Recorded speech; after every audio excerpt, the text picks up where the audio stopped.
ఆంధ్రప్రదేశ్ జీవనాడి అయిన పోలవరం ప్రాజెక్టును 2027 నాటికి 100% పూర్తి చేసి తీరుతామని సీఎం చంద్రబాబు స్పష్టం చేశారు. కృష్ణా జిల్లా గుడివాడలో పర్యటించిన ఆయన అక్కడ జరిగిన స్వర్ణాంధ్ర స్వచ్ఛాంధ్ర బహిరంగ సభలో పోలవరం నిర్మాణ పనులను కూటమి ప్రభుత్వం అత్యంత శరవేగంగా ముందుకు తీసుకెళ్తోందని ప్రకటించారు. గతంలో తాము కేవలం 12 నెలల రికార్డు కాలంలోనే పటిసీమ ప్రాజెక్టును పూర్తి చేసి కృష్ణా డెల్టాకు నీళ్లిచ్చిన విషయాన్ని ఆయన గుర్తు చేశారు. రాష్ట్రంలోని నదులన్నింటినీ అనుసంధానం చేయడం ద్వారా ఏపీలో కరువు అనే మాటే లేకుండా చేస్తామని భరోసా ఇచ్చారు. ఎన్నికల మేనిఫెస్టోలో ఇచ్చిన హామీల అమలుపై స్పందిస్తూ ఈ నెల నుంచే రాష్ట్రంలో తల్లికి వందనం పథకాన్ని ప్రారంభించబోతున్నట్లు చంద్రబాబు వెల్లడించారు. ఇప్పటి వరకు 450 టీఎంసీ నీళ్లు తీసుకొచ్చాం. ఇంకో పక్కన 50,000 కోట్ల రూపాయలు సంపద సృష్టించగలిగాం.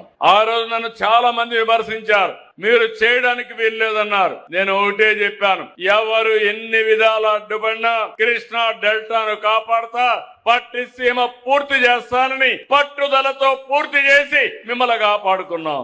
ఇంకొక పక్క పోలవరం ముమ్మరంగా పనులు అవుతున్నాయి. 2027 మార్చికి పోలవరాన్ని పూర్తి చేసి జాతికి అంకితం చేసే బాధ్యత కూడా మేము తీసుకుంటాం. ఇది ఒక గేమ్ చేంజర్. పోలవరం ఆంధ్రప్రదేశ్ కు జీవనాడి. అక్కడ నీళ్లన్నీ కూడా గ్రావిటీతో వస్తాయి. 2 పుణ్య నదులు కలుస్తాయి, గోదావరి కృష్ణ. నా ఆలోచన వంశధార నుంచి పెన్నా వరకు కలపాలని, అన్ని నదులు అనుసంధానం చేసి కరువు అనే మాట లేకుండా చేయడం కోసం ముందుకు పోతున్నాం. అయితే ఇక్కడ మీరు ఒక విషయం గుర్తుపెట్టుకోవాలి, ఎంత చేసినా ఈ ఊర్లో పడే వర్షపు నీరుని భూగర్భ జలాలుగా మార్చకుండా సముద్రంలో పంపించి ఎక్కడో శ్రీశైలం నుంచి లేకుంటే ఉత్తర భారతదేశం నుంచి మీరు నీళ్లు తిండంటే ఇది భగీరథ ప్రయత్నం అవుతుంది.